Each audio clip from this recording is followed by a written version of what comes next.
नमस्कार, welcome to mentors ज्ञान। आज हम एक सब्जेक्ट के बारे में डिस्कस करने जा रहे हैं। एक्चुअली ये एक सब्जेक्ट नहीं है, तरह तरह के सवाल आ रहे हैं, उन्हीं में से एक सवाल है। सवाल ये है कि क्या मैं CGPSC की तैयारी कर लूँ तो मेरा UPSC का आधा तैयारी हो जाएगा, या फिर सवाल ऐसे आ रहे हैं कि क्या UPSC की तैयारी करने के बाद CGPSC आसान हो जाता है। खैर, ये पर्सन टू पर्सन डिपेंड करता है। सबसे पहले इस पूरे वीडियो का आपको सार बता दूं। इसके बाद इस वीडियो के आप हेडिंग में ही देख पा रहे होंगे कि लिखा हुआ है CGPSC वर्सेस UPSC।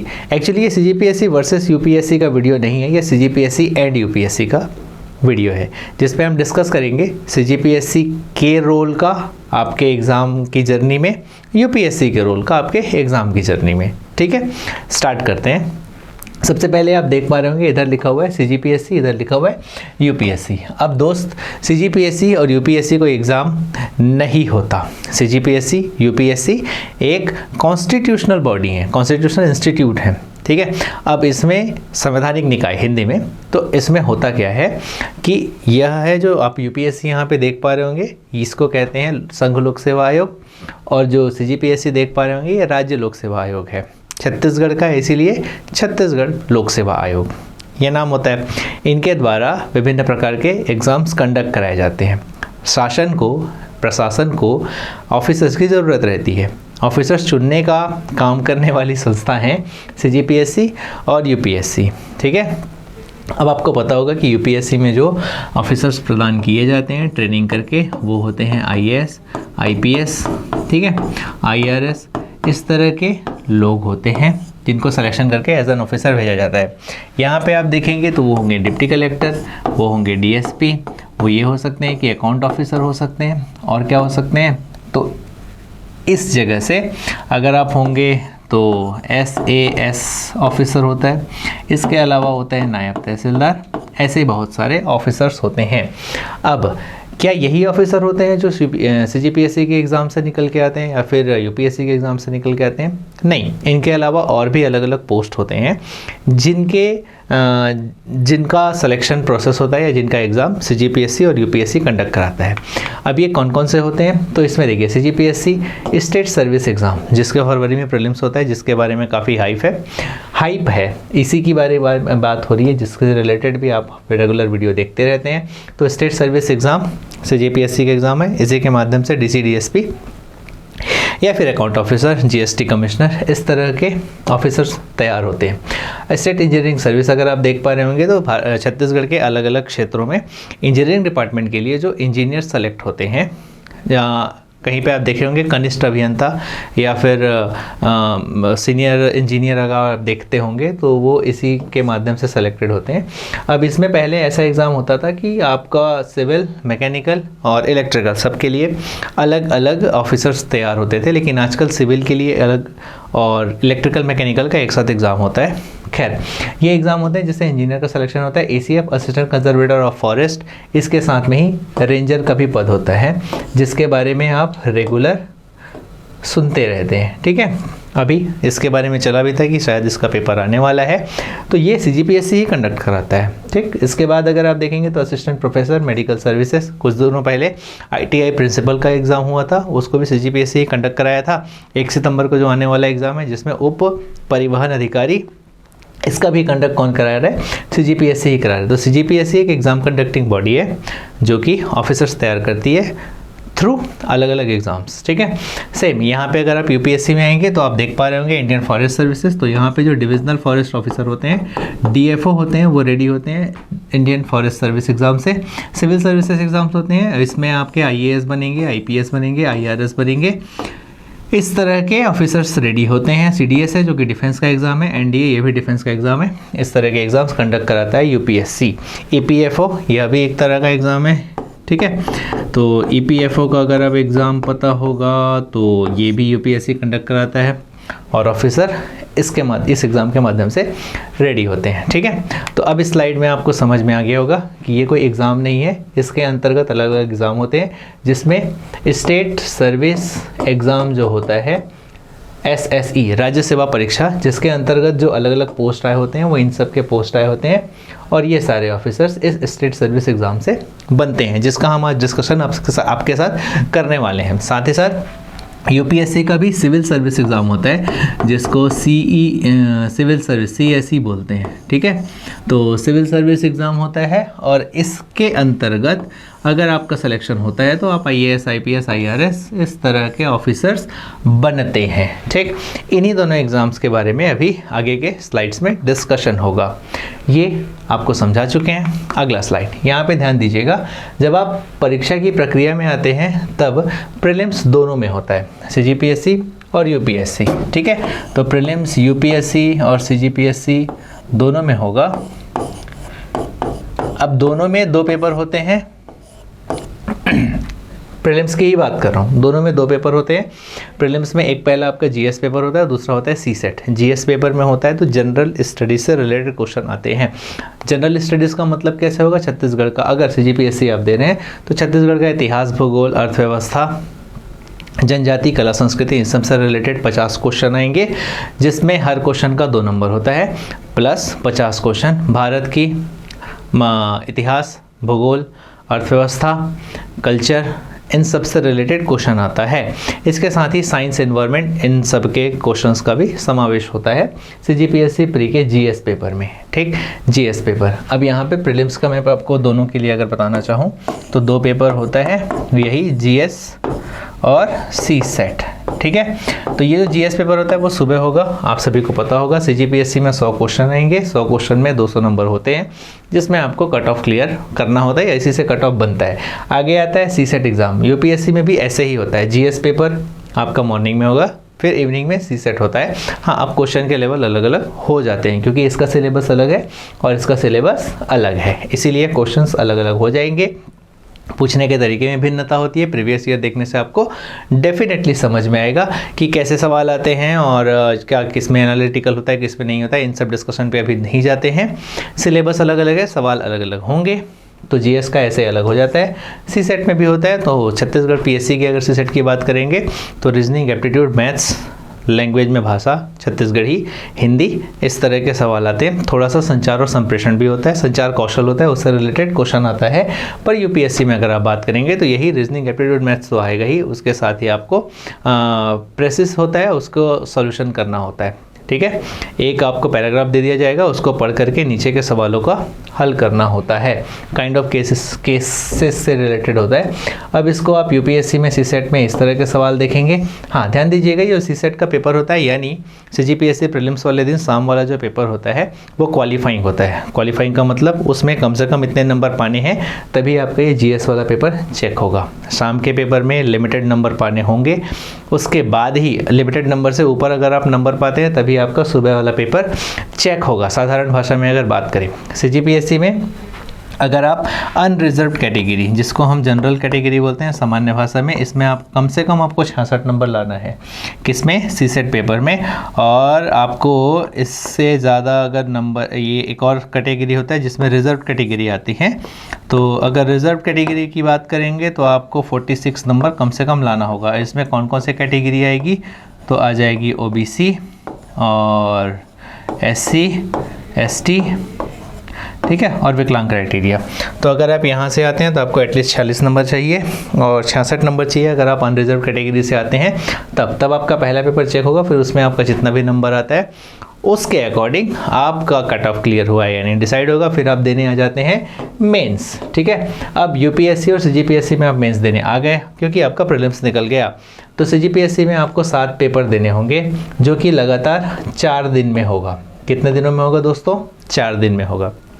यानी जिस दिन से मेंस एग्ज़ाम चालू होता है उस दिन आपको पहले दिन सुबह शाम पेपर होगा, अगले दिन सुबह शाम पेपर होगा, तीसरे दिन सुबह शाम पेपर होगा और चौथे दिन सुबह। तो ऐसे करके 7 पेपर हो जाएंगे आपके सीधे सीधे लगातार कंप्लीट। 9 पेपर होते हैं UPSC में, जिसमें इनके टाइम टेबल के अकॉर्डिंग 3 दिन पहले होगा पेपर और उसके बाद 3 दिन में बाकी पेपर कंप्लीट होते हैं। तो पहले के 3 दिन में 4 पेपर होता है, माफ़ करिएगा 5 पेपर होता है और आखिरी के 3 दिन में ये बाकी के 4 पेपर होते हैं, ठीक। अब आगे मेंस में कैसे कैसे सब्जेक्ट्स आते हैं या फिर किस तरह से मेंस का स्ट्रक्चर होता है इसके बारे में हम डिस्कशन करेंगे। इधर आते हैं हम इंटरव्यू में। तो अगर अभी CGPSC आप दे रहे होंगे तो इस साल के हिसाब से आपको पता होगा कि 100 नंबर का इंटरव्यू होता है CGPSC में। CGPSC में, ठीक है। तो और UPSC में कितने नंबर का होता है? तो UPSC में 275 नंबर का इंटरव्यू होता है, ठीक है। अब अगर आप मेंस निकालते हैं तब आपका कॉल आएगा इंटरव्यू के लिए, और मेंस और इंटरव्यू के नंबर को मिलाकर के मेरिट लिस्ट बनेगा। उसके आधार पर अगर आपका रैंक उस हद तक आता है जहां तक पोस्ट के लिए सिलेक्शन हो रहा है तो आपका सिलेक्शन हो जाएगा, otherwise best of luck for next year, ठीक है। आगे देखते हैं। यहाँ पर CGPSC मेंस का स्ट्रक्चर में देख रहे होंगे, मैंने 7 पेपर बताया था। तो पहले दिन आपका लैंग्वेज का पेपर होगा जिसमें है हिंदी, अंग्रेजी और छत्तीसगढ़ी। 3 भाषा हैं, हिंदी, अंग्रेजी और छत्तीसगढ़ी। तो हिंदी इसमें आता है आपका 100 नंबर का सवाल होता है, ठीक है। और अगर इंग्लिश की बात करेंगे तो 50 नंबर का, और छत्तीसगढ़ी की बात करेंगे तो 50 नंबर का। आप ध्यान देना दोस्तों, यहाँ पे आपको टिक नहीं लगाना है। इसमें आपको प्रॉपर कॉपी मिलती है जिसमें आपको लिखना होता है। ये सब्जेक्टिव टाइप का पेपर होता है। तो लैंग्वेज में ऐसे मिलेगा जिसमें आपको लिख करके नंबर लाना होता है। फिर निबंध का पेपर है जिसको पेपर 2 ऐसे बोलते हैं। ऐसे का पेपर पहले ही दिन दूसरे टाइम पे, यानी 2 से 5 के बीच में आपका निबंध का पेपर होगा, जिसमें आपको 4 निबंध लिखने होते हैं। और 4 निबंध में 2 आपको भारत और अंतर्राष्ट्रीय संबंध से रिलेटेड लिखने होंगे। जो टॉपिक दिया होगा 4 उसमें से कोई 2 लिखना होगा, और 4 टॉपिक आपको छत्तीसगढ़ से रिलेटेड दिया होगा जिसमें से 2 छांट करके निबंध लिखने होते हैं। दूसरे दिन सुबह सुबह आप नहा धो के जाएंगे और फिर GS1 पेपर देते हैं। GS1 का मतलब रहता है कि पेपर 3, ठीक है। पेपर 3 है, इसका नाम है GS1, जिसमें आपको भारत का इतिहास पढ़ना होता है, छत्तीसगढ़ का इतिहास पढ़ना होता है, और लोक प्रशासन और संविधान पढ़ना होता है। छत्तीसगढ़ का इतिहास 75 नंबर का होता है, भारत का इतिहास 75 नंबर का होता है, 150 नंबर हो गया। 50 नंबर का संविधान और लोक प्रशासन होता है। क्लियर हैं आप? फिर इसके बाद आते हैं पेपर 4 GS2, जिसमें आता है विज्ञान। इस साल के जो लोग मेंस दिए हैं उनसे इस पेपर के बारे में मत पूछिएगा, आपकी सलामती के लिए मैं बता रहा हूं, ठीक है। तो ये GS2 यानी पेपर 4 ये है विज्ञान।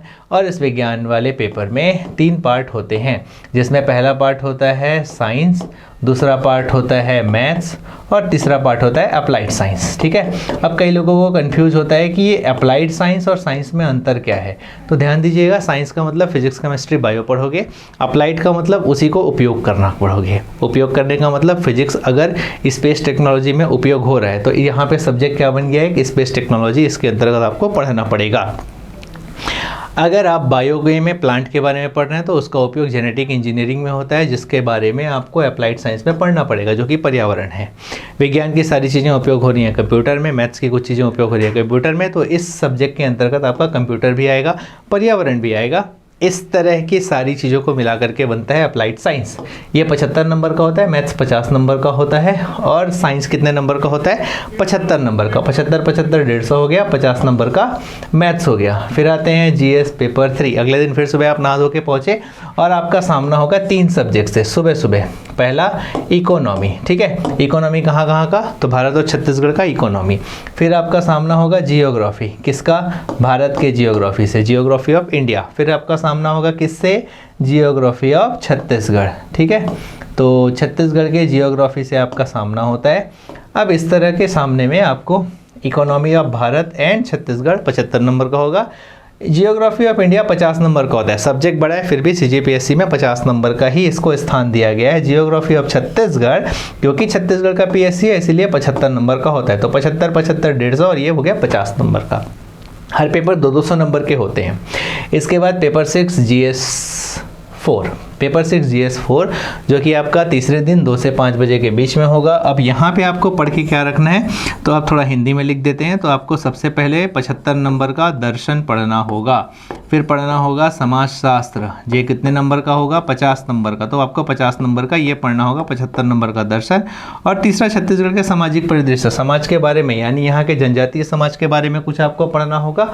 और जनजातीय समाज के साथ ही साथ आपको जो पढ़ाई करनी होगी वह है कला, संस्कृति, जनजाति इत्यादि के बारे में। तो इसको कहते हैं छत्तीसगढ़ का सामाजिक परिदृश्य, ठीक है। इस नाम से ये सब्जेक्ट है जिसमें आपका आ जाएगा 75 नंबर का, 75, 75, 150 और 50 नंबर हो गया। फिर अगले दिन आप बहुत ही सुंदर सब्जेक्ट का सामना करने जाएंगे जिसको कहा जाता है पेपर नंबर 7। कुछ लोगों के लिए ये बहुत घातक होता है, कुछ लोगों को आसानी से बन जाता है।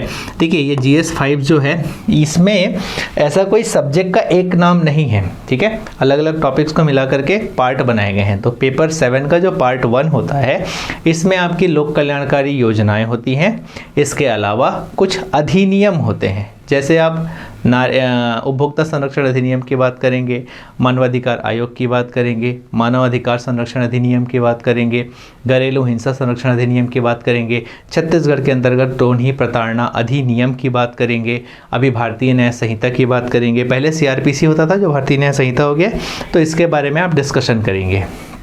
ये होता है पेपर 1 का पार्ट, पेपर 7 का पार्ट 1, ठीक, कल्याणकारी योजनाएं और अधिनियम पार्ट 1, ठीक। इसके बाद आता है पार्ट 1 की बात हो गई, अब आता है पार्ट 2। तो पार्ट 1 कितने नंबर का होगा जी? बाकी जैसे 75 नंबर का, 50 नंबर का होगा आपका पार्ट 2, जिसमें आपको अंतर्राष्ट्रीय संबंध पढ़ने होते हैं, उसके साथ ही कुछ अंतर्राष्ट्रीय संस्थाएं जैसे united nation, WTO, SAARC, BIMSTEC, दक्षेश को ही सार्क कहते हैं। तो इन सब के बारे में आपको पढ़ना होता है। इसके साथ ही खेल से रिलेटेड इसमें सवाल आते हैं जो कि 50 नंबर का होता है। तीसरा सबसे इम्पॉर्टेंट है और सबसे अच्छा भी है, जिसमें मानव संसाधन कैसे डेवलप होगा। एक ह्यूमन, एक आदमी पैदा होने के बाद हाड़ मांस का एक स्ट्रक्चर होता है, जब आप उसमें शिक्षा या कौशल डालते हैं तब वह संसाधन बन जाता है। संसाधन का मतलब सीखेगा, कोई स्किल अपने अंदर डेवलप करेगा, चाहे वो नॉर्मल ही झाड़ू लगाने की स्किल हो, अगर वो डेवलप करता है तो वहाँ से वो पैसा कमा सकता है, देश को स्वच्छ बना सकता है। स्वच्छ बनाने के कारण वो देश के काम आया, इसीलिए अब वो संसाधन बन गया है। तो कोई भी स्किल डेवलपमेंट की बात होगी, वो सारे डिस्कशन इस थर्ड पार्ट पे होते हैं, यानी कौशल विकास और मानव संसाधन के बारे में इसमें पढ़ेंगे। तो शिक्षा से रिलेटेड, मानव संसाधन विकास से रिलेटेड उन सारे योजनाएं और अलग अलग कॉलेजेस या फिर जो शिक्षा से संबंधित चीज़ें चल रही हैं, कौशल विकास से संबंधित IIT या बाकी जगहों पे ITI कहना चाह रहा था, ITI, इन सब जगह पे पॉलिटेक्निक जो स्कीम्स चल रहे हैं, जो जो होती हैं, उन सब को हम यहाँ डिस्कस करते हैं। जो 75 नंबर का आता है आपका, तो ऐसे अलग अलग टॉपिक्स को मिला करके पेपर 7 बना हुआ है। 75, 75, 150 और 50 हो गया आपका 200 नंबर। लगातार 4 दिन आपको 7 पेपर देना होता है। अब आते हैं दोस्तों UPSC पे, ठीक है। UPSC में जब आपका प्रीलिम्स निकलता है तो सबसे पहले आपको मेंस देने जाना होता है। मेंस की कॉपी CGPSC की कैसी होती है, वैभव सर का एक वीडियो आया हुआ है, प्लीज़ उसको देखिएगा। जैसे CGPSC की कॉपी में आपको जगह दिया होता है लिखने के लिए, 4 लाइन 5 लाइन ऐसा करके आपको जगह दिया होता है। UPSC में ऐसा नहीं होता है, हाँ डेफिनेटली जगह दिया होता है पर लाइन नहीं खींचता है, कोरा पेज आपको मिल जाता है, उस जगह पे आपको आंसर्स लिखने होते हैं। तो सबसे पहले दोस्त यहाँ पे ऐसे होता है। अब हमारे जो CGPSC में ऐसे होता है, इसमें आपको 750 वर्ड्स में लिखने होते हैं, यहाँ उससे ज़्यादा, ठीक है, लगभग डबल, तो 1500 के आसपास आपको वर्ड्स में लिखने होते हैं निबंध, ठीक है। तो पेपर 1 होगा आपका ऐसे का पेपर होगा, जिसमें निबंध आपको लिखना होता है, 250 नंबर का होता है। फिर डे 2 में आपका हो जाएगा, ये वही मैं बात करूँ ना कि पहले हफ्ते में शुक्रवार, शनिवार और रविवार को किस तरह के पेपर्स होते हैं। तो पहले दिन आपका एक ही पेपर होगा, ऐसे का पेपर होगा। पेपर डे 2 यानी दूसरे दिन आपका 2 पेपर होता है। पेपर 2 जिसको GS 1 कहते हैं, ये 250 नंबर का होगा। पेपर 3 जिसको GS 2 कहते हैं, ये भी 250 नंबर का होगा। इसके सिलेबस पे अभी नहीं जाते हैं, ठीक है। वैसे पेपर 1 में इसमें आपके कल्चरल से रिलेटेड और हिस्ट्री से रिलेटेड होता है। पेपर 2 में आपके GS 2 पेपर में आपका संविधान और प्रशासन से रिलेटेड क्वेश्चन होते हैं, ठीक है। इसके बाद आता है पेपर 4 GS 3 आ जाता है, जो 250 नंबर का होता है। ये लगातार कंटिन्यू ये पेपर आपका डे 1, डे 2, डे 3 होते रहता है, ठीक है। फ्राइडे, सैटरडे, संडे ऐसे होगा। फिर इस दिन आपको GS 3 देना होता है और इस दिन आपको GS 4 देना होता है। तो ये वाला पेपर पहले दिन में आपको एक ही पेपर देना है, फिर इन दोनों दिनों में आपको 2-2 पेपर सुबह शाम देने रहते हैं। 250 मार्क्स का हर पेपर होता है। क्लियर है आप? ठीक। इसके बाद हाँ, इसका जो सिलेबस है वो काफ़ी लंबा है, तो इसके सिलेबस एनालिसिस का आपको एक और वीडियो मिल जाएगा, ठीक है। इसी तरह से CGPSC की तरह से ही इसका डिटेल एनालिसिस उसमें होगा, आपको आगे बताएंगे, ठीक। इसके बाद डे 4 का मतलब है फ्राइडे, सैटरडे, संडे पेपर हुआ तो मंडे आपका अगला पेपर नहीं होगा टाइम टेबल के हिसाब से। अगले वीक या किसी वीक में डिसाइडेड होगा कि अगले फिर फ्राइडे को आप ये पेपर देने जाएंगे डे 4 में, जहाँ पे आपको 2 पेपर देना होगा। अब यहाँ पे यूपीएससी और सीजीपीएससी में एक डिफरेंस नज़र आता है, आप ऑप्शनल सब्जेक्ट्स चुन सकते हैं। ऑप्शनल सब्जेक्ट्स 48 सब्जेक्ट्स की अभी अवेलेबिलिटी है, जिसमें से आप कोई एक ऑप्शनल अपना चुन सकते हैं। उसके अकॉर्डिंग आपको यहाँ पे एग्ज़ाम सेंटर में पेपर मिलेगा। तो 2 पेपर होगा आपके ऑप्शनल सब्जेक्ट का। जैसे मान लीजिए आपने हिस्ट्री ले लिया तो आपके लिए हिस्ट्री का पेपर होगा। इन दोनों टाइम पे आपको हिस्ट्री के 2 पेपर बनाने होंगे। अगर आपने जियोग्राफी लिया है, एंथ्रोपोलॉजी लिया है, फिजिक्स लिए हैं, इंजीनियरिंग से रिलेटेड कोई सब्जेक्ट लिए हैं, तो उसके लिए भी आपको टाइम मिलता है। इन 2 पेपर्स में आपको लिखना होता है, ठीक है।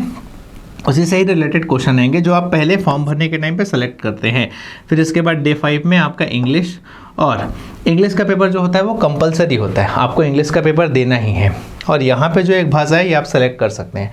आप चाहें तो इसको उर्दू सेलेक्ट कर सकते हैं, आप चाहें तो और कोई अन्य भाषा सेलेक्ट कर सकते हैं। फिलहाल मैक्सिमम लोग हिंदी सेलेक्ट करते हैं, तो ये वाला एक आप अपने से चूज़ कर सकते हैं। ये दोनों क्वालिफाइंग होता है, इसमें आपको एटलीस्ट मिनिमम नंबर लेकर के आने होते हैं जितने डिसाइडेड होते हैं। क्लियर है? तो ये दोनों क्वालिफाइंग होता है। अब इन बाकी जो सब्जेक्ट्स हैं इन सब का आप नंबर टोटल करेंगे तो 1750 मार्क्स हो जाते हैं, ठीक है। तो ऐसे करके आपको यूपीएससी का मेंस का पेपर देना होता है। यहाँ पे आपको जगह मिलता है लिखने के लिए, उतना ही लिखना होता है।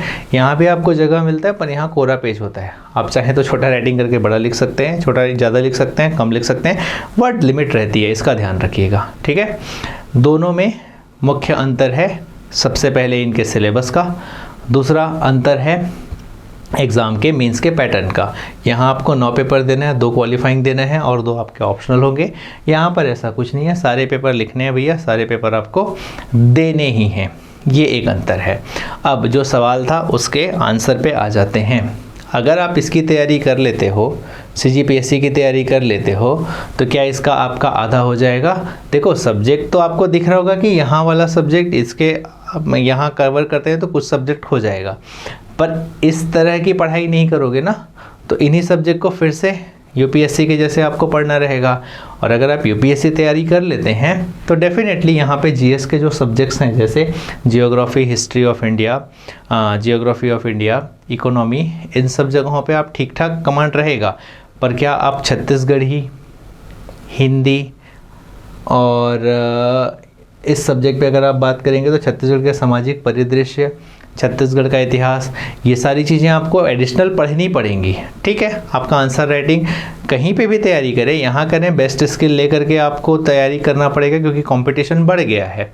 तो वो स्किल अगर आप में डेवलप होता है तो उसको आप यूपीएससी में उपयोग कर सकते हैं। यूपीएससी पढ़ाई करके आप सीजीपीएससी दे रहे हैं, तब भी आपके में आंसर राइटिंग स्किल डेवलप हो गया है, उसको अप्लाई कर सकते हैं आप सीजीपीएससी में। तो ये स्किल डेवलपमेंट की बात है। अगर आप यूपीएससी कर रहे हैं या सीजीपीएससी कर रहे हैं तो वो लिखने का स्किल आपके में डेवलप हो जाएगा। इस बात की गलती में मत रहना कि यहाँ कम पढ़ना पड़ता है या फिर यहाँ कम स्किल में काम चल जाता है। कंपटीशन बराबर मिलता है यहाँ पर भी, तो दोनों की तैयारी एक बार कर लो। अगले पेपर को देने जा रहे हो तब भी उतना ही तैयारी करना पड़ेगा। ऐसा नहीं है कि यूपीएससी करके सीजीपीएससी आसान हो जाएगा, सीजीपीएससी करके यूपीएससी का आधा कंप्लीट हो जाएगा। गलत सोच रहे हो। उपयोग कर सकते हो अपने स्किल का, पर पढ़ाई कम करनी पड़ेगी नहीं, पढ़ाई उतनी ही करनी पड़ेगी। क्लियर है आप? ठीक। इसके बाद अगर आते हैं कि एलिजिबिलिटी पे आएंगे, योग्यता पे आएंगे, तो आपको सीजीपीएससी यूपीएससी दोनों में 21 साल होना चाहिए और एटलीस्ट यार ग्रेजुएशन किया होगे तब चलेगा। सीजीपीएससी में आजीवन यानी 45 साल तक आराम से आप पेपर दे सकते हो। यूपीएससी में ऐसा नहीं है। यूपीएससी में अगर आप जनरल कैटेगरी से आते हैं, जो कि अनरिजर्व कैटेगरी होता है, तो 32 साल तक का आपके पास समय होता है। 21 से 32 साल तक आप 6 अटैम्प्ट दे सकते हो ग्रेजुएशन करने के बाद। अगर आप ओबीसी और रिजर्व कैटेगरी से आते हैं तो ओबीसी हो तो आप 35 वर्ष तक एग्ज़ाम दे सकते हो, आपको 9 अटैम्प्ट मिलेगा। इसके साथ ही साथ 21 से 35 वर्ष यानी लगभग 14 साल, इसमें आप 9 बार दे सकते हो। आगे देखते हैं, अगर आप एससी, एसटी या विकलांग कैटेगरी से आते हैं तो दोस्त इसमें आपको 21 से 35 साल तक पूरा का पूरा हर साल आप दे सकते हो।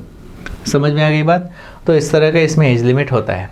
बाकी आते हैं अब दो इनके स्ट्रेटजी पे, CGPSC के लिए क्या पढ़ना चाहिए और UPSC के लिए क्या पढ़ना चाहिए। तो इस बारे में मैं आपसे ये कहना चाहूँगा कि सब कुछ यहाँ पे वीडियो में बताना संभव नहीं है। आपको आपके हिसाब से स्ट्रेटजी बताई जाएगी। यानी आप में से कुछ लोग होंगे जो अभी तैयारी चालू कर रहे होंगे, कुछ लोग पहले से कर लिए होंगे, कुछ लोग बीच पढ़ लिए होंगे, कुछ लोग कहीं पे अटक रहे होंगे, कुछ लोग एकदम फ्रेश होंगे और अभी CGPSC स्टार्ट करने जा रहे होंगे, CGPSC 2024 के लिए, जो इसका प्रीलिम्स होगा 2025 में। अब आपको इसके लिए स्ट्रेटजी चाहिए, या फिर अभी कुछ लोग हैं जो UPSC की तैयारी करना चाह रहे होंगे।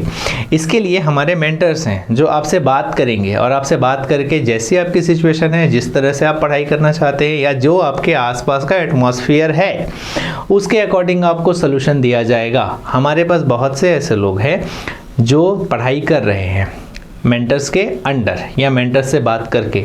इसमें से कई लोग ऐसे हैं जो दिन के 12 घंटे ऑफिस में रहते हैं और उसके बाद उनका फैमिली भी है, शादी हो चुकी है, वो प्रिपरेशन कर रहे हैं। अब इस बीच में वो कैसे बेस्ट तैयारी कर सकते हैं, ये स्ट्रेटजी उनको बताई जाती है। कुछ ऐसे हैं जो किराए पर घर लेकर के बिलासपुर या रायपुर में रह करके सिर्फ स्टूडेंट की तरह तैयारी कर रहे हैं, जिनके पास पूरे दिन में सिर्फ एक काम है पढ़ाई करना। तो वो किस एफिशिएंसी के साथ पढ़ाई कर सकते हैं। इन सब के साथ ही साथ कई स्टूडेंट्स ऐसे हैं जो इनके परिवार की कंडीशन बिल्कुल अलग है, जो घर से बाहर नहीं निकल सकते हैं तैयारी के लिए, घर में रह करके वहीं पे ही ऑक्यूपाइड होकर के तैयारी कर रहे हैं। हमारे पास कई स्टूडेंट ऐसे हैं जो दूसरों के घर में बर्तन झाड़ू पोछे का काम करते हैं और घर संभालते हैं, उसके बाद तैयारी कर रहे हैं और दिन के लगभग वो 16 घंटे ऑक्यूपाई रहते हैं, फिर भी तैयारी कर रहे हैं। अब सबके लिए स्ट्रेटजी अलग अलग होगी बेस्ट करने की। CGPSC निकालने की एक ही स्ट्रेटजी है दोस्त, पढ़ना पड़ेगा। पर पढ़ाई कैसे करनी है, ये स्ट्रेटजी अलग अलग लोगों के एक तो क्वालिटी के हिसाब से और दूसरा उनके सिचुएशन के हिसाब से और दूसरा मेंटल एबिलिटी के हिसाब से अलग अलग होगी। उसी हिसाब से उनको सजेशन दिया जाता है। CGPSC और एज वेल एज UPSC दोनों की मेंटरशिप दी जाती है और उसकी स्ट्रेटजी बना करके उनकी तैयारी कराई जाती है। तो इसके लिए आपको हमारे मेंटर से कांटेक्ट करना पड़ेगा, जिसका डिस्क्रिप्शन आपको वीडियो के एंड में मिल जाएगा। वहाँ पर मैसेज करिए, आपको मेंटर से हम रूबरू करवाएंगे। उसके बाद मेंटर से बात करके अपनी स्ट्रेटजी आप क्लियर कर सकते हैं और तैयारी कर सकते हैं। ये जो सवाल बार बार आपने पूछा था, उसका कुछ समाधान देने की हमने कोशिश की है। इसके बाद आगे अगर आपके और कुछ सवाल आते हैं तो डेफिनेटली आप भेजिए, कमेंट में लिखिए या फिर हमारे व्हाट्सएप नंबर पे, जिसको आपको वीडियो के बाद आप देख पाएंगे, वहाँ पे आप भेजिएगा। उन सवालों को उठा करके हम आपके हल करने की कोशिश करेंगे। हम यहाँ आपकी सहायता के लिए हैं, ठीक है। तो ऐसे ही और इन्फॉर्मेटिव वीडियो के लिए मेंटर्स ज्ञान को लाइक, सब्सक्राइब, फॉलो कर दो, ताकि रेगुलर आपके वीडियो मिलते रहें। बेल आइकन पे बटन दबा दो, स्ट्रेटजी का कोई भी वीडियो आता है वो आपसे मिस ना हो। सही समय पे सही तैयारी चालू कर दो तो सही जगह पे पहुंच जाओगे, इसकी गारंटी हम देते हैं। हाँ, जादू मंत्र, छिन टपाक डम डम ऐसे कुछ मंत्र पढ़ के आपका CGPSC निकल जाए, इसकी गारंटी हम नहीं देते। ठीक है, शुक्रिया, नमस्कार।